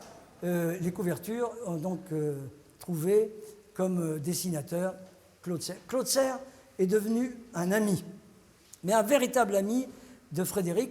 On se retrouvait tous dans un restaurant à Paris qui s'appelle le Combouste, rue de Saint-Honoré, et on passait avec Elisabeth des soirées mémorables. Il a même été, pendant un certain nombre de mois, le compagnon d'Elisabeth. Voilà. Et c'était quelqu'un vraiment, avec Frédéric, il s'entendait très bien. On relance, malgré tout, on arrive à grappiller quand même 20 000 exemplaires de plus, mais c'est tout. Voilà Myriam Amstruc, l'attachée de presse, dont j'ai gardé un souvenir attendri parce que Frédéric l'aimait beaucoup et elle était surtout extrêmement efficace. Elle arrivait à dégoter toutes les radios. Vous me direz, comme je l'ai dit tout à l'heure, Frédéric était tellement bon client que la porte était ouverte, mais elle était toujours là avec une grande efficacité, beaucoup de gentillesse et avec une vraie grâce. C'est un hommage. Et là, eh bien, c'est la deuxième dédicace qu'il me fait. Il a trouvé une sorte de tranquillité. Vous vous rendez compte, je suis son éditeur. Pas longtemps. Hein. Albert Belloulou, jamais perdu, et cependant retrouvé, ce qui est une renversée très courte. Et vous avez marqué, il y avait ce mot, c'est pas avec amitié, c'est avec tendresse. Quand on se pense à ce que veut dire ce mot de tendresse dans la chanson que chante Bourvil, on voit que c'est un mot important dans la bouche de Frédéric. Voilà. Premier coup de grisou. Je ne suis pas encore entré au Fleuve Noir que Leonello Brandolini m'appelle et me dit « Albert, je suis dans la merde, je suis dans la merde ». J'ai donné à relire, à corriger le livre de Frédéric et la correctrice l'a complètement réécrit. Le livre a été... Je dis « Comment ça ?» Oui, Albert, il faut que vous me sauviez, vous appelez Frédéric. Bien évidemment, on va reprendre son texte et on va le refaire, mais moi, je ne peux pas. Une bêtise pareille. D'ailleurs, je dis, qu'est-ce que vous avez fait de la personne? Il me dit, je l'ai viré. Ah, je dis, non, surtout pas. Ça ne va pas plaire à Frédéric. Hein. Non. C'est parce que vous n'avez pas donné de bonnes consignes. Non, il faut absolument la reprendre. Et puis, on va repasser. Je vais appeler Frédéric. J'appelle Frédéric. Je lui dis, écoute, il était furieux. Je pourrais vous raconter des colères de Frédéric, mais je vous assure que ça déménageait. Hein. Alors, c'est une période heureuse. Vous vous souvenez de ça? Ça a été un grand moment. C'est une des choses les plus réussies. Et vous voyez, Frédéric, il a un beau visage. Et là, à ce moment-là, pendant ces mois et ces 2 années, il a été vraiment très heureux. Là, j'ai vu un Frédéric plein de bonheur. Cette photo avec... Bernard Pivot, et là justement, il est en train on voit le livre « C'est les dames du Palais Rizzi ». Regardez ce visage, il y a un vrai bonheur qui émane de lui pendant toute cette période. Alors, les conversations téléphoniques étaient joyeuses. Là, c'est à Pessac, lors d'un salon du livre, d'une soirée. Voilà, avec ses amis, c'est une belle période. Et moi, je donne ma démission du Fleuve Noir, en prenant un prétexte. Comme il faut qu'on garnisse le chiffre, alors on se dit, Leonello Brandolini dit, nous allons faire des livres pour les femmes, comme Harlequin. Et on prend des traductions américaines, et on appelle ça Rosebud. Je vous demande un peu, Rosebud, vous vous souvenez, je ne sais pas, mais c'est l'équivalent de la Madeleine de Proust pour Orson Welles dans un film célèbre qui est son chef-d'œuvre. Et donc on appelle cette collection Rosebud. Et j'ai dit, moi, je ne monte pas dans le train. Je ne crois pas du tout à cette collection, ça ne marchera pas, et je ne veux pas que vous mettiez ça dans mon budget. Mais Albert, non. Et puis, puisque c'est comme ça, je m'en vais. Je ne vous cache pas que c'est un prétexte. Parce que je sais que l'on veut me faire renégocier le contrat de Frédéric Dard. Donc, je parle de cette collection qui, soit dit entre nous, n'a pas marché du tout. Elle s'est même appelée Rosebud. Vous voyez, et ils avaient fait un lancement en convoquant les libraires sur la Seine avec un bateau, vous savez, ces bateaux qu'on voit dans le sud des États-Unis avec les roues à aubes, vous savez, avec les dames en crinoline, tout ça. Ça a été un bide retentissant. Naturellement, on ne pouvait pas traduire simplement des livres qui n'étaient pas écrits pour des Français. C'était mal connaître les femmes que de penser que même pour ce qu'il y avait on disait, c'était des livres, il y avait une sorte de mépris. C'était méprisant, c'était des livres pour les pouscadis, ils appelaient ça. C'est vous dire. Hein. Donc moi, je pars. Frédéric, aïe, aïe, aïe. Pas content du tout. Triste. Mais, pour me remercier des services rendus, alors, je veux vous dire, pour le travail que je faisais, j'étais payé par les presses de la Cité, bien sûr, par le Fleuve Noir. Après, quand on se voyait, il me disait, il faudra un jour que quand même on te paye pour ce que tu fais pour moi, etc. Alors j'ai dit, écoute, non, le moment n'est pas venu, peut-être que ça viendra un jour, on verra. Ce que tu peux faire, c'est que tu m'invites dans les grands restaurants, chaque fois que tu viens à Paris, on aime bien ça. Joël adore ça. Et donc on se trouvait, je crois qu'on les a tous faits. Mais vraiment, on les a tous faits. Et là, pour me remercier, en octobre 1995, il m'invite à Venise. Cette photo de Venise que tu as prise, elle correspond exactement à l'idée que j'ai de Venise, c'est-à-dire que à la fois c'est flamboyant et c'est morbide. Venise, c'est la ville de la mort. Sur un plan psychiatrique, je n'ai jamais été en accord avec ce diagnostic, bien que je ne sois pas un spécialiste. Mais je dirais qu'il avait le caractère bipolaire. Frédéric était quelqu'un qui ne passait pas de l'exaltation, du minimisme, de la gaieté, du joyeux à la tristesse. Il était tout le temps l'un et l'autre à la fois. C'est-à-dire que dans la même conversation, dans la même phrase, il pouvait passer de l'un à l'autre. Fonction du sujet, fonction même des fois du vocabulaire. Il avait vraiment ce caractère bipolaire, mais je ne pense pas qu'on puisse formuler, tel que je l'ai compris, j'en ai parlé un peu autour de moi, un diagnostic définitif de bipolarité de Frédéric. Et c'est à travers, en se promenant dans Venise, que je me suis rendu compte de ça, c'est-à-dire qu'à la fois, cette exaltation quand on était sur la place Saint-Marc, avec ses masques, avec cette abondance, ces touristes, cette joyeuseté, ces banderilles qui partaient dans tous les sens, et puis ce côté glauque des canaux de Venise qu'on voit sur cette photo. Alors, j'ai pris à cette époque-là quelques photos de ce voyage à Venise. Alors, pour vous dire, nous sommes allés dans le plus grand hôtel de Venise, le Danieli. Pour Joël et moi, il a pris une suite sur la terrasse. Lui, avec Françoise, il a pris une chambre simple. C'était Frédéric. Voilà quelques photos. Joël et Frédéric sur les Rialto. Alors, ça, il y en a une suivante. Oh, c'est des bons souvenirs. Là, j'ai dit qu'il arrête un peu, il ne fallait pas pousser. Et il faisait ça. Et puis, le soir de ce jour, eh bien, je l'ai pris en photo avec Françoise. Pourquoi j'ai pris cette photo? Simplement parce que c'est en dessous de la cale del Paradiso. Et vous savez que son adresse, c'était Chemin du Paradis. Et voilà, donc cette photo où on se baladait dans Venise. Et je me souviens que le 14 octobre, c'était le soir de mon anniversaire, puisque je suis né le 15 octobre, et c'était à ce moment-là. Et on est passé devant un marchand de masques, et il m'a acheté ce masque que j'ai toujours chez moi. Très beau souvenir, et nous sommes rentrés. Je rentre chez Hachette, à nouveau. À chaque fois que Vous savez que la particularité d'Hachette, c'est qu'on ne revient jamais dans cette maison lorsqu'on l'a quittée, soit parce qu'on a été renvoyé, soit parce qu'on a été démissionnaire. Moi, je suis rentré chez Hachette 4 fois.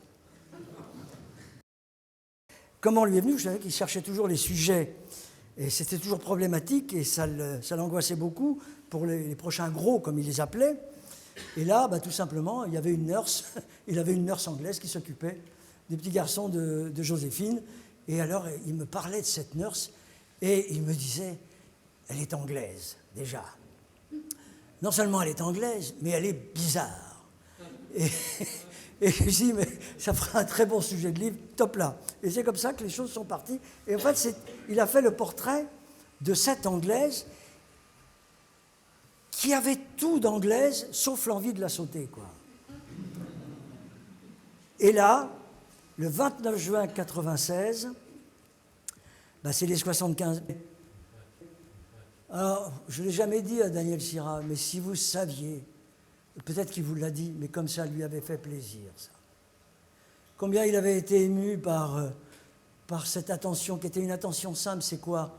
Ce petit livret entouré d'un ruban imprimé avec tous nos compliments. Ils avaient fait un travail remarquable d'aller voir tous les gens qui connaissaient Frédéric, et tous ont mis des petits mots à l'intérieur. C'est un véritable chef-d'œuvre. Je crois que c'est la seule chose dont je ne me séparerai pas. Parce qu'il avait les larmes, il avait pleuré quand il avait reçu ça. Et le 29 juin 1996, c'est 75 berges, et le lendemain, je reçois un appel d'Armand de Caro qui me dit « Albert, vous connaissez le contrat, nous sommes dans une mauvaise position, il faudrait qu'on se voit à la rentrée, est-ce qu'on peut prendre rendez-vous en septembre pour en parler ensemble et savoir comment on peut essayer de... » Et c'est au moment de cet appel que je me suis rendu compte que c'est Armand de Caro qui avait dû parler de moi à Frédéric en premier. Compte tenu des résultats que j'avais, il disait le fait que je l'avais rencontré, ainsi que je vous l'ai raconté tout à l'heure, boulevard Saint-Marcel, je pense qu'il s'était souvenu de moi et il y avait eu des conversations. Je n'y ai jamais assisté. Frédéric m'en a touché un petit mot. Tu sais combien Armand t'aime, voilà. Et donc je reçois cet appel d'Armand et on prend rendez-vous pour le mois de septembre. Et là, eh bien, je dis à Hachette, je réfléchis beaucoup et je ne peux pas honorer le rendez-vous avec Armand de Caro qui vient d'avoir une attaque. Donc, pas d'Armand de Caro, pas de conversation. Pas de conversation autour du contrat. Frédéric m'appelle et me dit « Armand me lâche. Est-ce que tu veux prendre la suite ? Est-ce que tu peux prendre la suite ?» Et je crois qu'on l'a relaté, il avait déjà été interviewé dans un MSA, et je dis, comme ça, à brûle-pourpoint, écoute, je veux bien faire la rustine, mais je ne peux pas faire le pneu.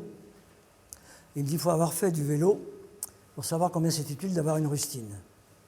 Est-ce que tu peux réfléchir à ce problème de contrat? Parce que j'ai vu que ça tourmentait beaucoup Armand. Est-ce que tu peux réfléchir? Moi, je suis chez Hachette, pour la 4e fois. Et je vais voir, non pas Claude Durand, qui est là, qui est le patron de chez Fayard, je vais voir le directeur financier d'Hachette. Je lui dis, vous savez, alors Hachette était toujours en compétition avec le groupe de la Cité. Hein. C'était acquis sur la... Ça continue toujours d'ailleurs. Hein. Il a fallu que Bruxelles tranche de savoir que l'un ne pouvait pas racheter l'autre. Mais je dis, vous savez que j'ai la possibilité de faire venir Frédéric Dard ici. Monsieur Firmin n'avait jamais lu San Antonio, ne savait pas qui c'était. C'était financier.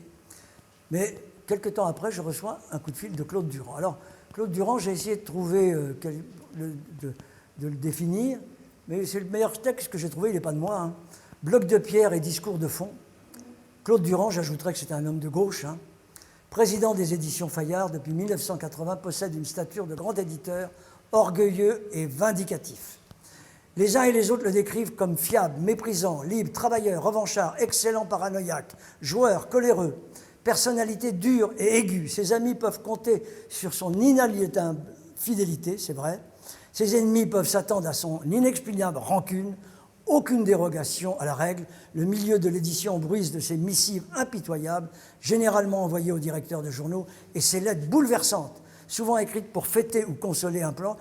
Claude Durand était l'éditeur et l'agent de Solzhenitsyn et d'Ismaël Kadare, et d'autres encore, connaît sa réputation chahutée. Je passe pour avoir un mauvais caractère, mais de nos jours, dès que quelqu'un est un peu vertébré, on a au fait de le traiter de psychorigide. Je fréquente peu le milieu de l'édition, non par orgueil, mais par manque de temps. Il y a des éditeurs qui éditent sans lire, mais moi, j'ai besoin de lire pour éditer. Je dirige une entreprise, mais je me sens d'abord dans la situation d'un lecteur de manuscrits. S'il y a un personnage historique qui ressemble à Claude Durand, c'est Robespierre. Voilà. C'est-à-dire que c'est quelqu'un qui ne transige pas, c'est un incorruptible, et c'est d'ailleurs pour ça qu'il a des amis, et c'est la raison pour laquelle il a des ennemis. Et Claude Durand me dit, Albert, ça m'intéresse, Frédéric Dard. J'essaie de lui demander pourquoi ça l'intéresse. Eh bien, tout simplement parce que je l'ai lu, tout simplement parce que je le lis, et tout simplement parce que c'est un écrivain, et que nous en avons peu, mais celui-là est un grand.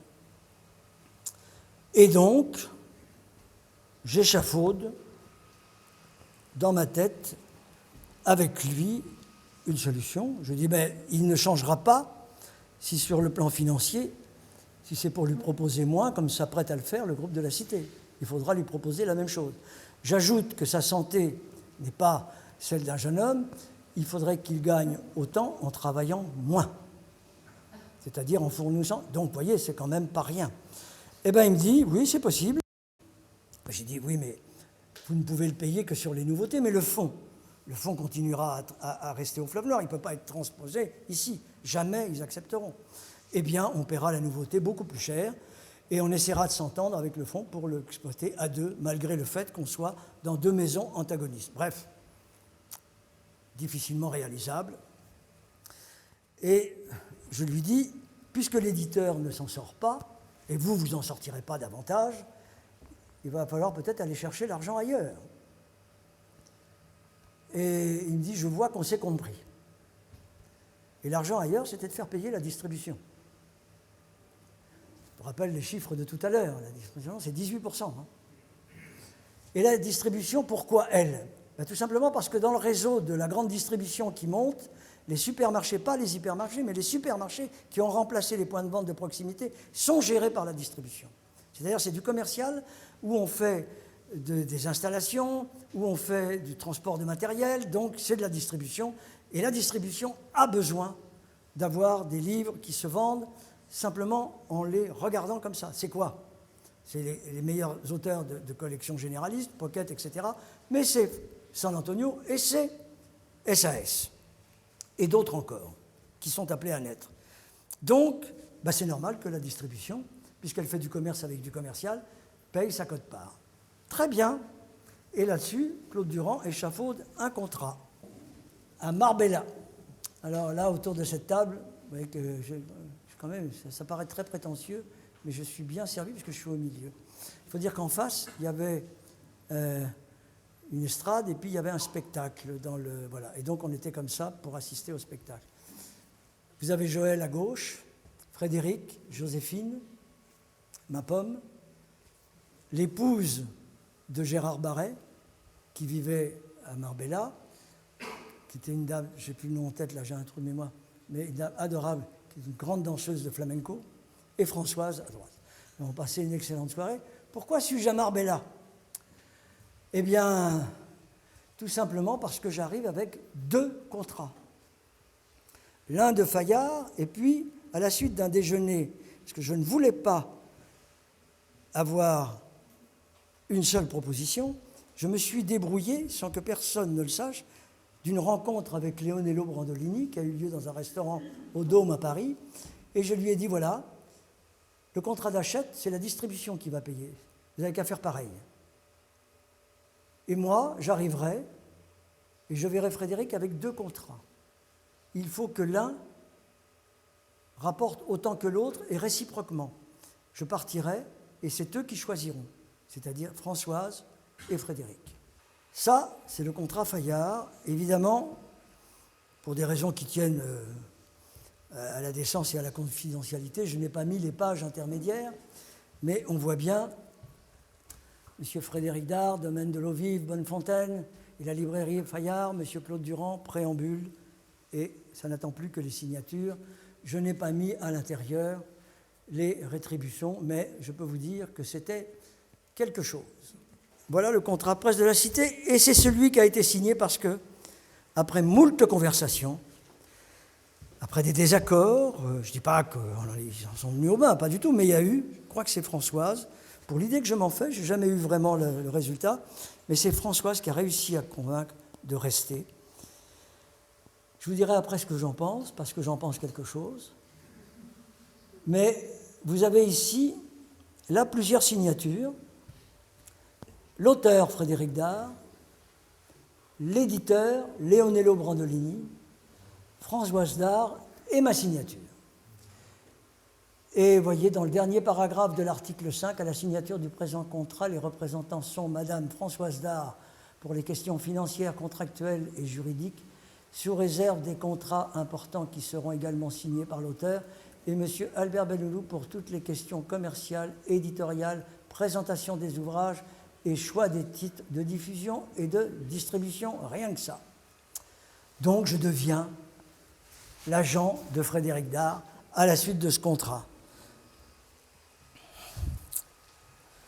Les déceptions, c'est peu dire qu'elles ont été immenses. Je ne sais pas si vous arrivez à lire ça. Cher Claude Durand, ainsi c'est un homme sans parole qui vous écrit. Ben oui, on s'était retrouvés dans son restaurant du Royal Monceau, l'hôtel, qui est un restaurant italien dont j'ai oublié le nom. Et là, Claude Durand avait dit à Frédéric, il s'était levé de table et lui avait dit « Vous êtes un grand écrivain, vous êtes mon grand écrivain ». Fred Hidalgo m'a interrogé à ce sujet et il le relate dans son livre. Et Frédéric se lève à son tour, ils se serrent les bras l'un dans l'autre et ils disent « Vous êtes mon éditeur.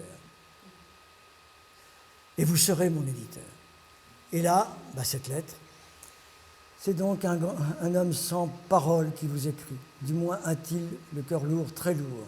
C'est difficile de prendre congé d'un beau rêve à l'heure où on ne rêve guère plus.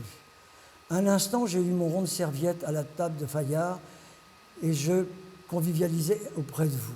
Et puis, poisson d'avril, mon scaphandre trop tôt lesté de steak m'a entraîné aux abysses. Circonstance atténuante, il est moins pour plus. Très jeune, messieurs les jurés. Il compte ses espérances de vie, ses coups de bite et ses neurones. Claude, j'avais tout à vous demander, c'est pourquoi je n'ai plus rien à vous dire. C'est une lettre difficile. La réponse de Claude Durand. Mon cher Frédéric, votre lettre m'a rendu triste, mais pas amer. On n'est jamais coupable de rêver, et nous n'aurions sans doute jamais échafaudé notre projet si nous ne croyions pas l'un et l'autre qu'il y a parfois plus de réalisme à rêver qu'à espérer ce qui est. Sachez en tout cas que ces quelques semaines d'espoir un peu fou ont été parmi les plus belles que j'ai connues dans ce métier. D'abord parce qu'elles m'ont permis de mieux vous connaître, Françoise et vous, d'apprécier mieux aussi notre ami Albert et de faire ce que j'aime par-dessus tout, fabriquer des projets avec de l'impossible. C'est vous dire que j'ai qu'une hâte, vous proposer de recommencer dans 5 ans, en veillant à l'avance cette fois de mettre les meilleures chances de notre côté. C'est pourquoi j'espère que nous ne cesserons pas de sitôt de nous voir, car ce n'est pas seulement parce que vous êtes un formidable auteur que j'ai souhaité devenir votre ami, c'est parce que je voulais mériter votre amitié que j'ai aspiré à devenir votre éditeur. Je vous embrasse tous deux affectueusement. Et là, je continue. Cher Claude, merci. Lundi, j'ai signé un armistice de 1940 en présence d'un Albert dont la mine évoquait un carrefour sinistré. Il a été parfait comme toujours. Les cérémonies furent brèves et dignes. Votre présence m'intimidait. Merci également de me parler d'avenir. C'est à mon âge qu'on a le plus grand besoin de l'évoquer, entre guillemets. Je viens de rejoindre ma machine qui commençait à grisminer. J'ai des tas de choses à lui dire. Je vous les dédierai. À la rentrée, nous retournerons rêver dans les étoiles avec leur restaurant. De tout cœur, votre félon. Voyez la phrase. Ça a été une période très, très difficile pour Frédéric, je ne vous le cache pas, parce qu'il aspirait vraiment à un immense besoin de reconnaissance. Et, eh bien, il est parti là pour faire son prochain livre, qu'il allait dédier à Claude Durand, et il est parti à Naples. Alors au téléphone, pourquoi? Une conversation téléphonique, je dis, tu sais qu'on vient de vendre, alors je suis son agent là. Ah oui, j'ai oublié de vous dire, là je suis payé. Non pas, alors je ne peux pas me déclarer comme rémunéré par Frédéric Dard, d'un auteur qui est de la maison d'en face, donc je suis payé en espèces, 10 000 francs par mois, que je viens chercher régulièrement chez Cartier, une enveloppe. Tous les trimestres, je venais chercher ma petite somme. Je n'ai jamais demandé à être payé, mais c'est lui qui a insisté, parce qu'il pensait que ce n'était pas une récompense, mais il y avait des frais, il y avait des choses à faire. Il dit c'est normal. Je n'ai jamais souhaité être payé davantage, ne serait-ce que pour garder une certaine forme de liberté. Avec l'argent, plus dur est le maître, plus vil est l'esclave. Hein? C'est pas 10 000, c'est 1000. 1000, pardon, excusez-moi. Merci chérie, j'ai toujours mal compté. Donc, je payais 1000 francs tous les mois. Voilà, alors il sort, ah oui, alors il va à Naples, et j'apprends que les effets de Bonnie and Clyde ont été vendus aux enchères. Alors je dis, ce serait quand même pas mal si tu vas en Italie, tu fais un couple qui ravage tout. Ça s'était déjà produit. Et puis Naples, il est allé à Naples, ça ne lui a pas plu. Je téléphone à Naples, on vient de dire monsieur et madame Dard nous ont quittés, ils sont partis pour où? On ne sait pas. Et là, je reçois un coup de fil, il est à Cracovie. Je ne sais pas si vous voyez la différence entre Naples et Cracovie. Et là, on le voit en photo avec ce fameux dragon de Cracovie. Voilà, et là, il tient sa promesse, la dédicace à Claude Durand, en souvenir de nos 4 pas dans les nuages. Donc c'est un rêve, quoi. Moi, c'est ce que j'ai souhaité faire avec Frédéric, c'est pour ça que je vous le dis, parce que c'était un homme, comme beaucoup d'hommes de cet âge-là, comme moi, qui vais avoir à la fin de l'année 80 ans, on a le poids des souvenirs, et les souvenirs génèrent des regrets. Il faut toujours faire en sorte que les regrets ne remplacent pas les rêves. Et c'est vrai que j'ai fait rêver Frédéric. Voilà, il a fait 4 pas dans les nuages, il y a cru, ça ne s'est pas produit. Et au total, je pense que la décision de Françoise a été la bonne. Il y a un vers de Racine, je crois que c'est dans Fête, qui dit « Craignez, craignez, Seigneur, que les dieux qui vous haïssent fassent vivre vos rêves et vos souhaits. » De temps en temps, on pense que ce qui est bon, et que ce qui était bon, eh bien, il vaut mieux pas que ça se produise. Claude Durand était, vous avez vu le portrait tout à l'heure, était quelqu'un d'exigeant. C'était un ancien instituteur. Il allait jusqu'à corriger les auteurs avec le stylo rouge, vous voyez, à l'ancienne. Je ne sais pas ce que ça aurait donné avec Frédéric. Je ne vois pas Frédéric accepter de se faire corriger à l'encre rouge. Donc, ça, c'était le projet. Vous savez que le dragon de Cracovie met en scène le fils d'Hitler. C'était Claude Serre qui avait fait ce projet, Adolphe Junior, qui est resté et qui, naturellement, est un projet avorté. De retour de Cracovie, Frédéric est arrivé, il aimait beaucoup les statuettes en bois. Ça a été un de ses trucs. Il en a ramené 2, une pour Patrice et une pour moi. C'est un vieux juif qui joue de son violon. Je l'ai toujours, je le regarde tous les jours et il me rappelle cette époque-là. Aussi, un jour, il me dit « Il faudra que je parle de toi dans les scientologies, tenez pas trop. » Je dis « C'est pas la peine. » Alors, il faut dire qu'on avait des conversations qui allaient de temps en temps très loin. Alors, vous voyez, par exemple, il dit « Un jour, le soleil s'éteindra et la terre sera devenue un tas de cailloux. » Parce qu'il ne comprenait pas que les gens se foutent sur la gueule, alors qu'on est dans un univers tellement immense, où on n'a pas de réponse ni sur la mort, ni sur l'infini, et alors qu'on est là à se tirer la bourre avec des conneries. Alors il dit, j'en cause souvent avec Albert, on aime à envisager le futur des futurs, lui et moi, on est toujours du même avis, parce qu'on n'est pas cons ensemble. Ça crée des super liens. Un jour, je te parlerai de lui fatalement. Je n'ai jamais voulu qu'il le fasse. Mais j'ai gardé ça parce que c'était le reflet de nos conversations. Frédéric était un homme qui passait souvent la tête dans le cosmos. C'est-à-dire à Marbella, il avait sur les hauteurs de Marbella une magnifique maison.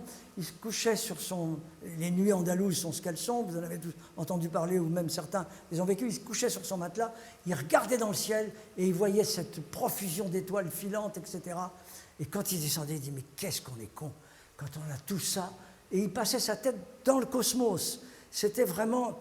D'ailleurs, c'est pour ça qu'il aimait cet astrophysicien Hubert Reeves, vous savez. Et il dévorait les livres d'Hubert Reeves. Et c'est vrai que là, il avait cette présence, et il comparait toujours nos actes au quotidien, nos petitesses par rapport toujours à cette immensité. C'était son truc. Alors là, un jour, il y a un monsieur qui était journaliste au Progrès de Lyon et qui le bassinait un peu, il n'y a pas d'autre mot, pour se faire éditer. Alors, il avait le chic pour boucler en tous. Alors, vous faites, cher monsieur, etc., vous allez voir tous les éditeurs pour lesquels je vous aurais recommandé. Mais ils sont déjà, vous savez, les éditeurs, ils ne prennent les livres que si ça leur rapporte de l'argent. Et puis, là, c'est une conversation au téléphone, ultime tentative, adressez votre ouvrage de ma part à monsieur Albert Benboulou, 19 avenue Daumesnil, Paris. C'est une éminence grise de l'édition et un homme d'une vaste intelligence. Tu parles, Charles, hein? Je croise les doigts, de toute façon, continuez à écrire. C'est une lettre que j'ai gardée. Et c'était un monsieur Paillet qui travaillait au Progrès de Lyon. Vous vous souvenez de ça? De Vlour avait une façon très particulière de rendre visite aux gens. Je ne le sens pas. Jean de Vlour devait avoir une araignée dans le plafond. Je le sens pas, c'est tout. Allez, mon petit remontant. Ah, président, ça aussi c'est une œuvre. Passons au chapitre 2. Je voudrais pas déranger, mais... Un temps pour tout, mon vieux. Quand on aime la vie, on aime président. Bon, je ne vais pas vous raconter l'histoire de ça, mais elle mérite en elle-même. Vous savez, c'est lui qui m'appelle. Un jour, il me dit, est-ce que tu penses qu'on peut faire une publicité sur Camembert président? Écoute, je suis complètement saugrenu. Il me dit, je crois que ça paye cher, qu'il me fait. Alors pourquoi cet argent, je crois, ça paye cher? Un jour, il me téléphone et il me dit, est-ce que tu crois que le pape va passer l'an 2000? Je savais, Frédéric, en mauvaise santé, j'avais vu lors de la promotion de ses derniers livres qu'il avait vraiment le teint gris. Et là, je lui dis de but en blanc, plutôt que de s'interroger, il est possible que les gens qui s'interrogent sur le devenir du pape vont-ils eux-mêmes passer l'an 2000? Il m'a raccroché au nez. Évidemment, ça ne fait pas plaisir. Mais le lendemain, il m'appelle, et puis il me dit, compte tenu de ce que tu sais, et tu ne sais pas tout, mais dans ce que tu ne sais pas tout, il y a aussi de ce dont tu te doutes, combien de temps, à ton avis, me faut-il pour mettre de l'ordre avant de partir? Je lui dis, pour l'idée que je m'en fais, 1 an, 18 mois. Pour ce que je ne savais pas tout, mais donc il fallait faire rentrer de l'argent. Le Camembert président, c'est quoi? C'est une marque de Camembert qui veut intéresser ce Camembert aux jeunes. Alors ils ont pris un sportif, un type qui avait gagné je ne sais quel tour à la voile, tour du monde à la voile, et puis un intellectuel, ils avaient fait un sondage parmi les jeunes, et celui qui était arrivé en tête dans les écrivains en tête, à l'époque, hein, je vous rappelle l'année, hein, eh bien c'était Frédéric Dard. Et là, j'ai affaire. Alors, il m'envoie en mission les recevoir dans un bar des Champs-Élysées. Je vois arriver 2 personnes, un homme et une femme propres sur eux, très, très chic, et qui me disent voilà, il choisit le metteur en scène qu'il veut, le scénario qu'il veut, le lieu qu'il veut, on accepte tout, et puis en même temps, on lui remet 500 000 francs. Vous savez, je dis, moi, c'est normal que des comédiens fassent de la publicité, c'est leur rôle, ils sont comédiens. Depardieu faisait de la publicité pour les pas de Barilla à l'époque. C'est normal, ils sont comédiens, c'est des caméléons, mais un artiste, on n'a jamais vu un écrivain faire de la publicité pour... alors, je dis, je pense que le chèque que vous me remettez là, je pense qu'il n'acceptera pas. Et c'est normal qu'il n'accepte pas. Et alors écoutez, alors j'ai dit, il y a peut-être une manière de... Ça me revient comme ça, il y a peut-être une manière de faire un étalonnage. Il y a un artiste qui a fait de la publicité pour un produit, c'est Salvador Dali. Je suis fou du chocolat Lanvin. Eh bien, regardez combien il a été payé, et puis peut-être que c'est moins, peut-être que c'est autant, peut-être que c'est plus, on se revoit, prenez le temps qu'il faut. J'appelle Frédéric le soir, j'ai dit oui, j'ai rencontré là, le couple infernal, là. Il propose 500 000 francs. Ah, il me dit c'est pas mal, dis donc. Hein. Oui, mais j'ai refusé. Françoise Albert a refusé un chèque de 500 000 francs. Et j'entends dans le fond de la salle, quoi? Et ben, j'ai dit oui, mais donc on doit se revoir. Peut-être que ça va... Ça va s'arranger, mais c'est vrai que j'étais limite de me faire engueuler, quoi. Hein. Mais je ne sentais pas cette affaire. Une semaine après, j'ai rencontré le couple infernal, et je ne vous dirai pas comment ils ont donné, mais ils ont donné beaucoup plus. Donc, ça s'est fait, et là arrivent ce qu'on appelle les mauvaises nouvelles.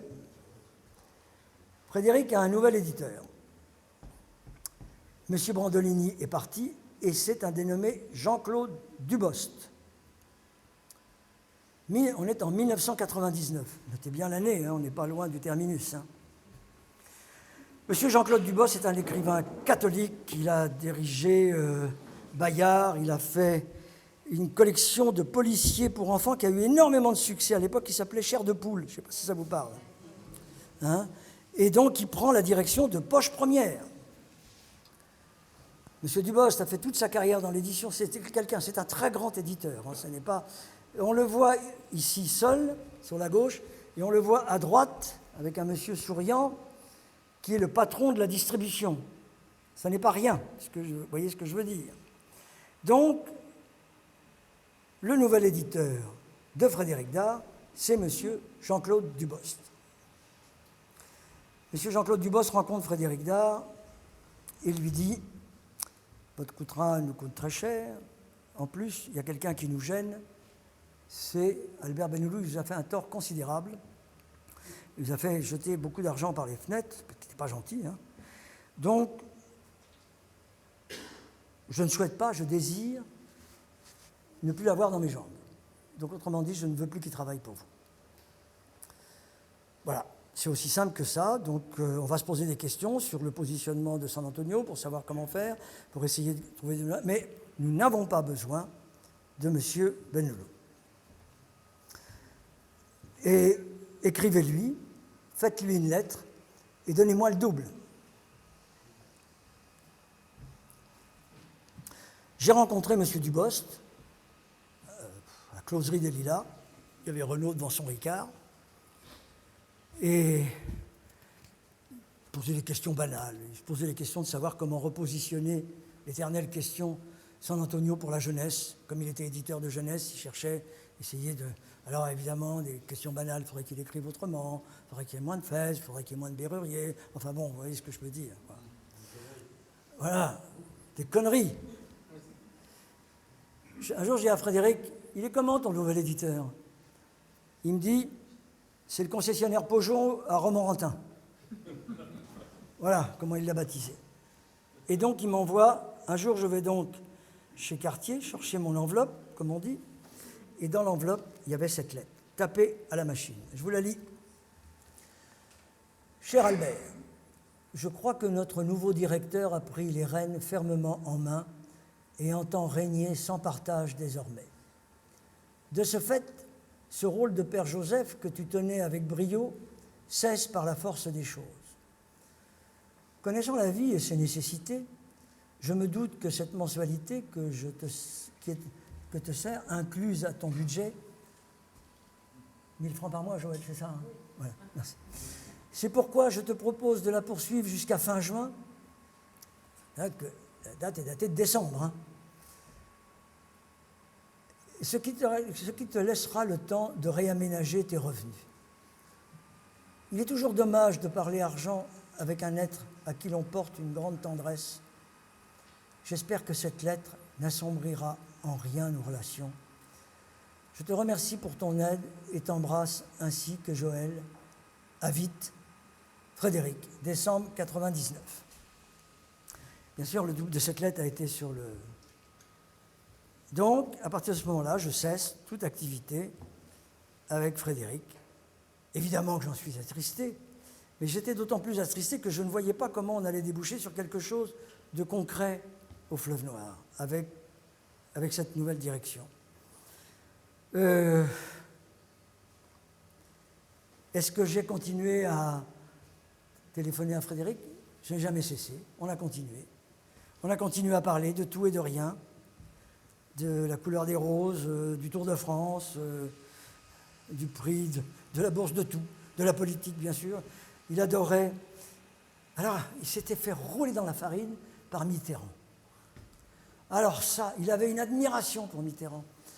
Un jour, comme je me rendais au boulot très tôt pour éviter les embouteillages, j'étais près de Notre-Dame en voiture, je suis arrêté et passe un catafalque, et je téléphone à Mitterrand, je téléphone à Frédéric, il était 6h du matin.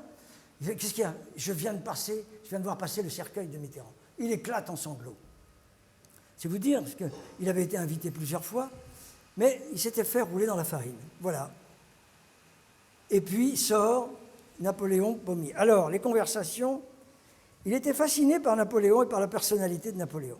Je lui ai envoyé tous les livres sur Napoléon, ceux de Castelot, ceux de Decaux. J'ai envoyé des colis entiers, il n'en a pas lu un seul. Et il ne trouvait pas l'angle pour faire ce livre, qui fut son dernier d'ailleurs. Il ne trouvait pas l'angle et il me dit, mais si on le faisait s'évader. Et là, je lui envoie un livre d'un sinologue célèbre qui s'appelle Simon Less et qui s'appelle La mort de Napoléon, qui est un petit livre, un vrai chef-d'œuvre. Si vous avez un jour l'occasion de lire ce livre, je vous le conseille. Et là, Frédéric l'a lu et m'a dit non, je ne pourrais rien écrire sur Napoléon. Et il est parti et il a fait ce livre qu'il a bouclé-bâclé, mais qu'il a quand même dédié à Françoise, son ange gardien. Vous voyez qu'il n'y avait pas eu de regret sur le choix. François, ça a été le grand amour de sa vie, et il lui a dédié son dernier livre, tout simplement parce que c'était son ange gardien. Il l'a écrit. Mesdames et messieurs, bonjour. Il adorait tripoter les mots. Frédéric Dard, alias San Antonio, est mort en Suisse où il vivait depuis une vingtaine d'années. Le 6 juin 2000, c'est son jour le plus court.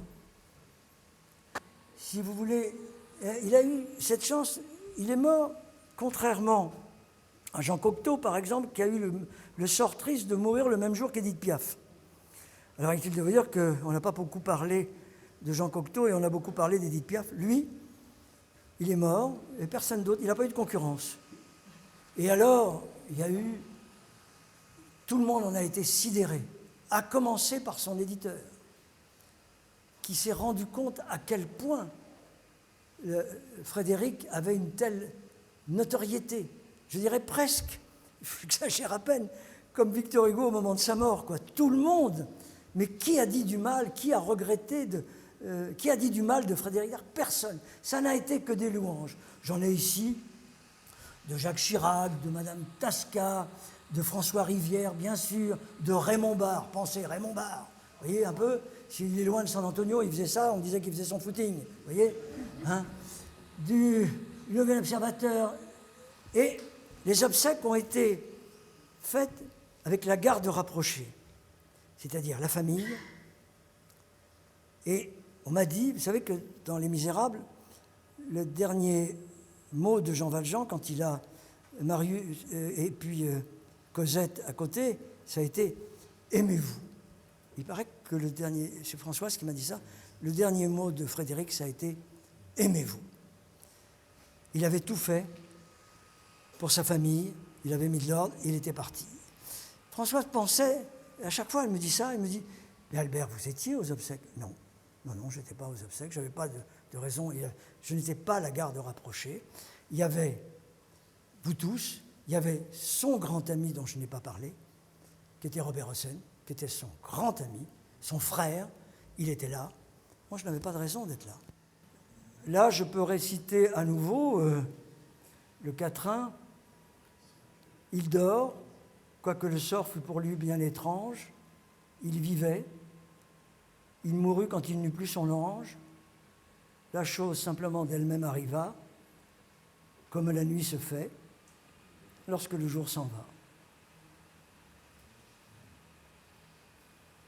Je vous recommande, pour ceux, si vous avez la possibilité, mais vous le trouverez sur YouTube, ce film, qui est un film testamentaire qu'a fait Francis Gillery, qui a été entièrement tourné à Saint-Chef, où il arrive un jour dans sa Jaguar. Et là, tout ce que je viens de vous dire, vous allez le retrouver. Vous pouvez aller chercher sur YouTube, vous tapez cette mort dont je parlais, ça dure une petite heure, 52 minutes, et c'est vraiment le film testamentaire où il tempête contre la connerie humaine, mais alors avec une force et une vigueur dans ce film, il est même debout sur sa tombe. Voilà, San Antonio l'immortel. San Antonio vous salue bien, la une de Libération.